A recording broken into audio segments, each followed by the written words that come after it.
Alright, about 4 days ago, on this exactly pitch, I learned Messi's curve free kick technique, and 4 weeks before this, I learned Ronaldo 2008 knuckleball technique. Overall, it took me 33 days to learn them all, and now I want to decide which technique is the best to use, where and when to use it, so let's get it!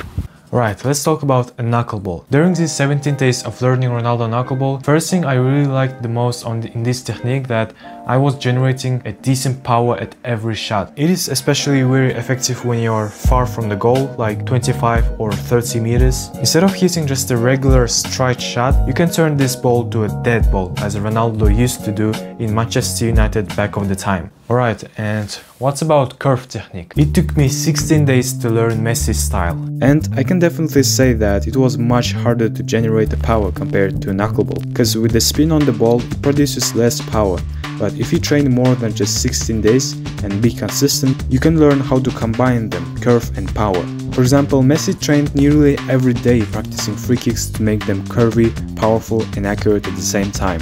So, in terms of power, I will give 1 point to a knuckleball. The second thing I really liked in the knuckleball is obviously its trajectory. It flies so unpredictable for goalkeepers that you don't have to even try to hit perfectly to the corner. The main thing, you should just hit the ball to the target, and that's all. Ball will just go like this, and goalkeeper will have no chance to save it. Not to the corner. Even if you hit to the center of the goal, you might still score. In the curve shot, you can't do it. So this is the second point for knuckleball.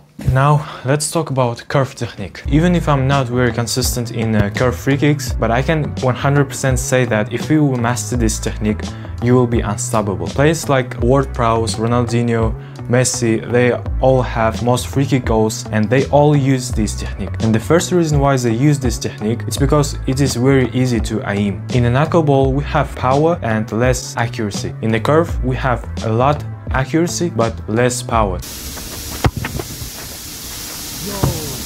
So in the curve free kick, it is a lot easier to hit, for example, right top corner compared to a knuckle. So because of the accuracy, I will give 1 point for curve. The second thing I learned from my journey is that with a curve shot, it gets a lot easier to kick a football over the wall. Yeah, you can also do it with a knuckle, but it's not that easy to make it, because you must use another technique which is called deep knuckleball. For me, it is one of the hardest free kick taking methods, so it probably will take several weeks to learn it. In a curve shot, it is easily flies over the wall, and in the last moment deep down to the gate. So this is another point for curve. So what should you use? Curve or knuckleball? I think for beginning you should firstly learn curve shot because it is essential and easy to learn. But if you already can do it or you feel that it isn't for you, you must try a knuckleball. Also, my advice is when you're hitting a free kick from like 20-25 meters, I would rather to use Messi style. If further, I would try to use Ronaldo's.